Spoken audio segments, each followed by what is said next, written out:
दोस्तों राधे राधे, जय श्री कृष्णा, बांके बिहारी लाल की जय। आशा करती हूँ आप सब बहुत अच्छे होंगे। राधा रानी जी की अपार कृपा आप सब पर बरस रही होगी। दोस्तों जया एकादशी आने वाली है। पूरे 144 साल के बाद महाकुंभ में पड़ने वाली जया एकादशी 8 फरवरी को मनाई जाएगी, क्योंकि एकादशी जो है हमेशा उद्य तिथि में मनाई जाती है, इसलिए 8 फरवरी को ही जया एकादशी का व्रत किया जाएगा। आज की लीला कथा के माध्यम से आपको 144 साल बाद पड़ने वाली जया एकादशी फल के बारे में तो पता ही चलेगा दोस्तों, साथ ही साथ ठाकुर जी द्वारा बहुत अच्छा मार्गदर्शन भी भक्तों को होगा। तो लीला कथा को अंत तक आप अवश्य सुनिएगा, जरूर सुनिएगा, और जो भी नियम लीला कथा में बताए जाएंगे अगर आप उन सब का पालन करोगे तो आपके घर में सुख और समृद्धि आने से दोस्तों कोई नहीं रोक सकता। अवश्य ही सुख समृद्धि आपके घर आएगी। किसी प्रकार की भी कोई नेगेटिव एनर्जी आपको आपके एकादशी फल को प्राप्त करने से नहीं रोक पाएगी। तो कृपा करके लीला कथा को अंत तक अवश्य ही सुनना। आज की लीला कथा जो है हमारे साथ सविता जी ने शेयर की है। सविता जी कहती हैं कि वह अपने घर में लड्डू गोपाल की सेवा करती है और महीने में पड़ने वाली दोनों एकादशी का बड़े ही प्रेम और श्रद्धा भाव के साथ व्रत भी करती है, सारे नियमों का पालन करती है और लड्डू गोपाल की सेवा वह पिछले 5 वर्षों से कर रही है। सविता जी कहती है कि 2023 में जब जया एकादशी थी तो वो एकादशी के दिन उनका नियम था वो मंदिर में जाकर अपनी सखियों के साथ वही पंडित जी से जो है कथा सुनती थी, और उसके बाद सभी लड्डू गोपाल भक्त सभी सखिया पंडित जी से के पैर छूकर उन्हें दक्षिणा देकर उनका आशीर्वाद प्राप्त करने के पश्चात प्रसाद लेकर घर लौट जाते थे। उनका हमेशा का यही नियम था कि वो हमेशा जो है एकादशी की कथा मंदिर में जाकर पंडित जी के द्वारा सुनती थी, और काफी सारी लड्डू गोपाल भक्त वहीं पर ठाकुर जी की एकादशी की कथा सुनती थी। जब से उन्होंने लड्डू गोपाल की सेवा करना शुरू किया दोस्तों, तभी से इस नियम को उन्होंने अपने जीवन में निभाना शुरू कर दिया था। दोस्तों हमारे यहाँ पर भी जो है सभी स्त्रियां जो एकादशी की कथा होती है वह मंदिर में जाकर ही सुनती है। अगर आप मंदिर नहीं जा सकते, आपके यहाँ पर पंडित जी कथा नहीं सुनाते, तो आप सुबह उठ ठाकुर जी की सेवा के दौरान जब पूजा अर्चना करते हो तभी बैठकर आप कथा पढ़ सकते हो। लेकिन अगर आपके आसपास मंदिर है और यहाँ पर कथा सुनाई जाती है, वहाँ पर भी जाकर सुनने का आनंद प्राप्त किया जा सकता है। अब सविता जी कहती है कि हर बार की तरह इस बार जय एकादशी के दिन भी वह अपने सखियों के साथ मंदिर में पंडित जी के मुख से जय एकादशी की कथा सुन रही थी। कथा समाप्त होने के पश्चात जैसे ही उन्होंने पंडित जी के पैर छूकर उन्हें दक्षिणा दी, आशीर्वाद स्वरूप पंडित जी ने उन्हें प्रसाद दिया। उस प्रसाद में उन्हें जयफल मिले। जयफल को देखते ही उनके मन में प्रसाद के रूप में या तो उन्हें केला मिलता था, कोई फ्रूट मिलता था, या फिर मिश्री या फिर पताशे, इस तरह से प्रसाद मिलता था। लेकिन इस बार जब पंडित जी ने सविता जी को प्रसाद दिया तो उनके प्रसाद में 2 जयफल आ गए।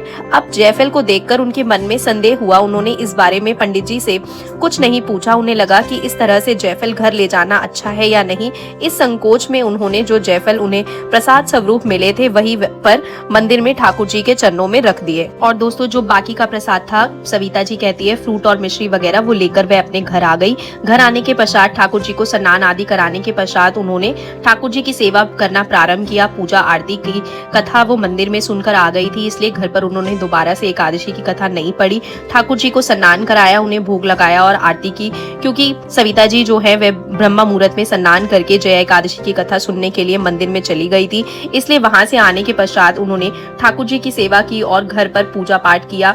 उसके पश्चात सविता जी कहती है कि उस दिन जया एकादशी के दिन उनके घर में एक घटना घटी। वैसे तो सब कुछ ठाकुर जी की कृपा से अच्छा चल रहा था, किसी प्रकार की कोई कमी नहीं थी, लेकिन उस दिन अचानक से उनके पति का बिजनेस में भारी लॉस हो गया, जिसके कारण वे बहुत अधिक परेशान थे। सविता जी कहती हैं कि उन्हें लग रहा था आज हो न हो उनसे कोई भली भांति मतलब कोई भी भूल चूक हुई है, कोई गलती हुई है, जिसके कारण से ठाकुर जी नाराज हो गए हैं और जिसके परिणाम स्वरूप उन्हें उनके एकादशी की पूजा का फल प्राप्त नहीं हुआ। ठाकुर जी ने उनकी जय एकादशी की सेवा स्वीकार नहीं की। बड़े दुखी मन से पूरा दिन व्यतीत होने के पश्चात सविता जी कहती है मैं शाम के समय उन्होंने ठाकुर जी के लिए लौकी की खीर बनाई, उसका भोग बड़े प्रेम के साथ लगाया और फिर ठाकुर जी को विश्राम करा दिया। लेकिन विश्राम कराते समय वह काफी उदास थी, काफी दुखी थी, क्योंकि उनका दिन पूरा बेकार गया था। उस दिन उनके घर में काफी सारा नुकसान हो गया था, जिस वजह से उनका मन भी प्रसन्न नहीं था। अब ठाकुर जी को विश्राम कराते समय उन्होंने ठाकुर जी से ही प्रार्थना की कि मेरे लड्डू गोपाल, मेरे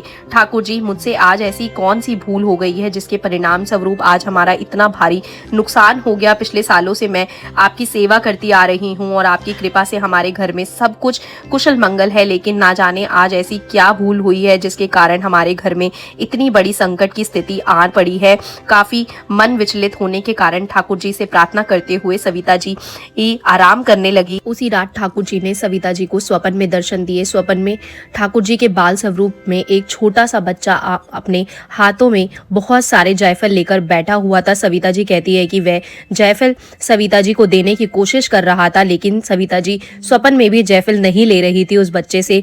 इस कारण से वह बच्चा बहुत क्रोधित रूप में आ जाता है और क्रोधित रूप में आने के कारण वह सारे जायफल अपनी पोटली में रखकर वहां से उठकर चला जाता है। अचानक से सविता जी की आंखें खुलती है और आंखें खुलते ही वो इस बारे में सोचने लगती हैं, लेकिन उन्हें कुछ भी समझ नहीं आ रहा था क्योंकि वह जायफल के बारे में कुछ नहीं जानती थी, उन्हें ज्ञान नहीं था। ठाकुर जी के द्वारा संकेत देने पर भी वह कुछ नहीं समझ पाई। उसके पश्चात द्वादशी के दिन जब सविता जी अपने एकादशी व्रत का पारण करने के लिए दक्षिणा लेकर और जो सिद्धा निकालते हैं ठाकुर जी के चरणों में रखते हैं, हम चावल, दाल, आटा, चीनी जो भी और दक्षिणा रखते हैं वह पंडित जी को दिया जाता है या फिर किसी गरीब इंसान को दिया जाता है। तो वही लेकर जब सविता जी कहती है वह मंदिर गई, उन्होंने पंडित जी को वह दक्षिणा दी और उनके पैर छूकर जैसे ही प्रसाद के लिए हाथ बढ़ाया तो उन्हें अपने स्वप्न के बारे में याद आया। उन्होंने पंडित जी को सारी बात बताई, उन्होंने घर में हुए नुकसान के बारे में भी बताया, पंडित जी द्वारा दिए गए प्रसाद में जायफल का आना और फिर स्वप्न में ठाकुर जी को क्रोधित रूप देखना, वह सारा वार्तालाप जो है पंडित जी को सविता जी ने विस्तार पूर्वक बताया। उसके पश्चात दोस्तों पंडित जी ने एक हैरान करने वाली बात सविता जी को बताई, वही बात मैं आप लोगों को भी बताना चाहती हूँ। पंडित जी ने सविता जी से कहा कि देखो, जब ठाकुर जी हमारी सेवा से प्रसन्न होते हैं तो वे प्रसन्न होकर हमें प्रसाद के रूप में कुछ न कुछ ऐसे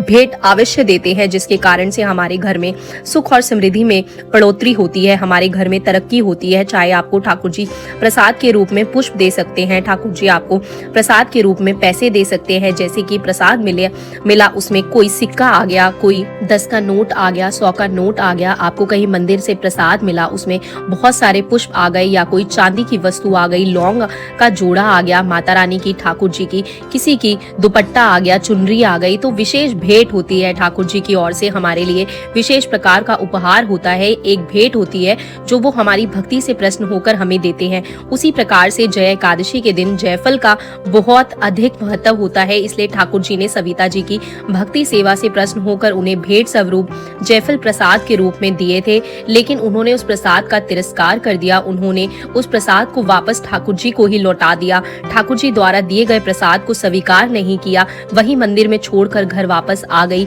जबकि उन्हें ऐसा नहीं करना चाहिए था। श्रद्धा पूर्वक माथे से लगाकर उन जायफल को लाकर अपनी तिजोरी में रख लेना था, क्योंकि वे ठाकुर जी का आशीर्वाद था, लेकिन अज्ञानतावश उन्होंने वो भी वहीं पर रख दिए और सिर्फ मिश्री और फ्रूट्स लेकर आ गई। जाने अनजाने में सविता जी से अपराध हो गया, उन्होंने ठाकुर जी द्वारा दिए गए उनके भक्ति के फल को वापस लौटा दिया। दोस्तों जय एकादशी के दिन, जबकि अब की बार तो 144 साल बाद ऐसा मुहूर्त आया है, तो आपको जय एकादशी के दिन अगर आपने अपने घर में ठाकुर जी की सेवा में इस नियम का पालन किया तो आपके जीवन में एक नया बदलाव आएगा। देखिए, सुबह के समय जब आप ठाकुर जी को स्नान कराओगे तो उनके स्नान जल में आपको एक जायफल डालना है। ठाकुर जी को स्नान जल में जायफल, तुलसी दल, कच्चा दूध, शहद, देसी घी से चरणामृत बनाकर ठाकुर जी को आपको स्नान कराना है। उसके पश्चात आपको चरणामृत को प्रसाद के रूप में भी ग्रहण कर सकते हो, अगर ज्यादा अधिक मात्रा में है तो विसर्जित कर लीजिएगा, लेकिन उसमें से जायफल निकालकर उसे आप अपने पास संभाल कर रख लीजिए। जब भी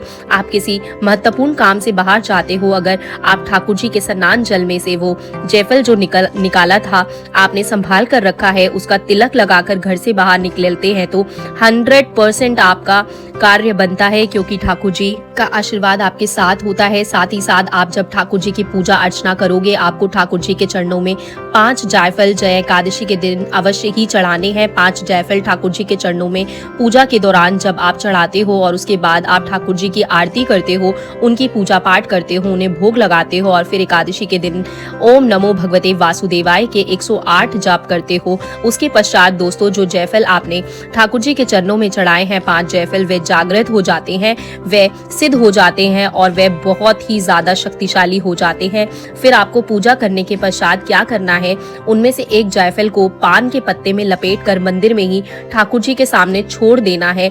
दूसरा जायफल आपको कपूर के साथ जलाकर, जो पूजा वाली कपूर की टिक्की आती है, 1 ले लो, 2 ले लीजिए, 3 ले लीजिए, 4 ले लीजिए, जिसमें वह जायफल अच्छी तरह से जल जाए। एक जायफल को जलाकर कपूर के साथ जलाकर उसका धुआं जो है पूरे घर में आपको घुमाना है। उससे क्या होगा, जितनी भी आपके घर में नेगेटिव एनर्जी है, उस सिद्ध जायफल के कारण वो सारी नेगेटिव एनर्जी दूर हो जाएगी, जो आपकी तरक्की में बाधा बनती है। नकारात्मक ऊर्जाएं जो आपके काम बनने वाले होते हैं उन्हें बिगाड़ देती है, वह सब बाधाएं दूर हो जाएगी। आपको एक जायफल को जो सिद्ध हो चुका है ठाकुर जी के चरणों में, उसे कपूर के साथ जलाकर पूरे घर में, जैसे हम धूपबत्ती देते हैं, आरती देते हैं, उसी प्रकार से पूरे घर में आपको घुमाना है। उससे क्या होगा, पूरे घर का शुद्धिकरण हो जाएगा, सारी नेगेटिव एनर्जी आपके घर में तुरंत बाहर चली जाएगी। तीसरा जायफल आपको लेकर उस पर कलावा बांध लेना है और कलावे को इस तरह से बांधना है कि जायफल जरा सा भी दिखाई ना दे। पूरा जायफल जो है आपको कलावे से, लाल कलावे से लपेट लेना है और फिर उस जायफल को आपको, अगर आपके हस्बैंड बिजनेस करते हैं तो आपको वहां पर मंदिर में रख लेना है।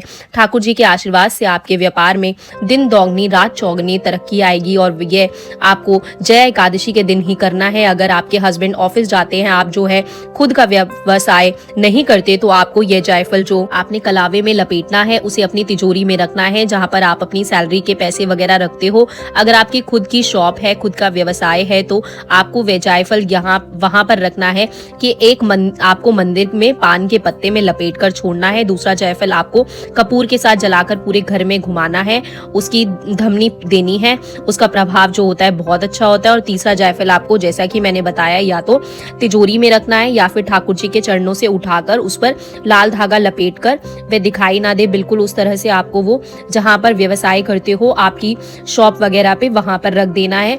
और जो 2 जायफल आपके बचते हैं, वो द्वादशी के दिन आपको, जब आप दक्षिणा देकर आते हो मंदिर में या किसी गरीब व्यक्ति को देते हो जिसके भी आपको दक्षिणा देनी है, उस दक्षिणा में रखकर, कारण की थाली में रखकर, जो भी आप अगर किसी को भोजन देते हो तो वो आपको दान करने में 2 जायफल आपको दान अवश्य करने हैं। ठाकुर जी के चरणों में चढ़ाए हुए 5 जायफल को आपको इसी तरह से इस्तेमाल करना है। अगर आप एकादशी के दिन, जय एकादशी के दिन यह उपाय करते हो तो ठाकुर जी की विशेष कृपा प्राप्त होती है, ठाकुर जी का आशीर्वाद प्राप्त होता है, ठाकुर जी आपसे बहुत अधिक प्रसन्न होते हैं। दोस्तों, हमारे घर में समय समय पर सकारात्मक ऊर्जा बढ़ने के कारण ही बहुत सारे उपाय किए जाते हैं, तो हमें यह उपाय सही करने चाहिए ताकि हमारे घर में सकारात्मक ऊर्जा बनी रहे और जो नकारात्मक ऊर्जा है वह समय समय पर हमारे घर से बाहर होती रहे। तो उससे क्या होगा, हम जो भी पूजा पाठ जब तक करते हैं हमें उसका पर्याप्त फल प्राप्त होता रहेगा, हमें ठाकुर जी की कृपा प्राप्त होती रहेगी। हम जो भी पूजा पाठ करेंगे, जो भी मंत्र बोलेंगे, वह सब सिद्ध होते रहेंगे, जागृत होते रहेंगे और उससे हमारे जीवन पर भी बहुत गहरा प्रभाव पड़ता है। हमारे घर में सुख समृद्धि का वास होता है। तो इन सब चीजों को ध्यान में रखते हुए हमें ये सब उपाय अवश्य ही करने चाहिए। महाकुंभ में पड़ने वाली ये जया एकादशी बहुत ही महत्वपूर्ण है, तो आपको यह उपाय अवश्य ही करना चाहिए। अब सविता जी को जब इन सब बातों के बारे में पंडित जी से पता चला तो उन्हें बहुत ही पश्चाताप हुआ, क्योंकि उन्होंने ठाकुर जी के प्रसाद का अपमान कर दिया था। जाने अनजाने में उनसे बहुत अधिक भूल हो गई थी, जिसके कारण से उन्हें ठाकुर जी इस तरह से क्रोध में दिखाई दिए। उन्होंने वहीं पर ठाकुर जी के चरणों में मस्तक रखकर अपनी गलती के लिए माफी मांगी और पंडित जी के कहे अनुसार अपनी भूल को सुधारने के लिए उन्होंने आने वाली विजय एकादशी के दिन यह उपाय किया और ठाकुर जी को उन्होंने वादा किया कि आज के बाद वो जया एकादशी के दिन हमेशा इसी प्रकार से नियमों का पालन करते हुए ठाकुर जी की सेवा करेगी। सविता जी कहती हैं कि उन्होंने पूरा साल भर इंतजार किया, उसके पश्चात उन्होंने 2024 में जब जया एकादशी आई तो पंडित जी के कहे अनुसार उन्होंने जया फल के द्वारा यह सभी उपाय किए और उनके घर में चमत्कार हुआ। ठाकुर जी की कृपा से उन्होंने अपने व्यवसाय में, जहां पर उन्होंने अपने भूल को सुधारने के लिए विजय एकादशी के दिन जायफल रखा था, जायफल उठाने का समय आ चुका था, क्योंकि जो जायफल हम रखते हैं उसे पूरे 1 साल बाद फिर से बदला जाता है और जो पुराना जायफल होता है दोस्तों उसे विसर्जित कर दिया जाता है। तो सविता जी कहती है जब जया एकादशी आई तो उस दिन उनके याद आया कि उन्होंने पिछले वर्ष जो है विजय एकादशी के दिन अपने व्यवसाय पर, जहां पर उनकी फैक्ट्री थी, वहां पर जो है अपने हस्बैंड से जायफल रखवाया था। आज उसे चेंज करने का समय है, तो उस दिन उन्होंने अपने हस्बैंड को जल्दी से उठाया। पूजा पाठ करने के पश्चात उन्होंने ठाकुर जी के चरणों में से एक जायफल उठाकर उस पर लाल कलावा लपेट कर अपने हस्बैंड को दिया और और कहा कि जो पहला पुराना वाला जायफल है उसको आप वहां से उठाकर विसर्जित कर देना और उसकी जगह ये नया जायफल ठाकुर जी के चरणों का आशीर्वाद है, इसे अपने ऑफिस में रख लेना। ऐसा करने के लिए जब उनके पति फैक्ट्री गए तो दोस्तों वह कहती है कि उन्हें एक आश्चर्यजनक खबर मिली। जैसे ही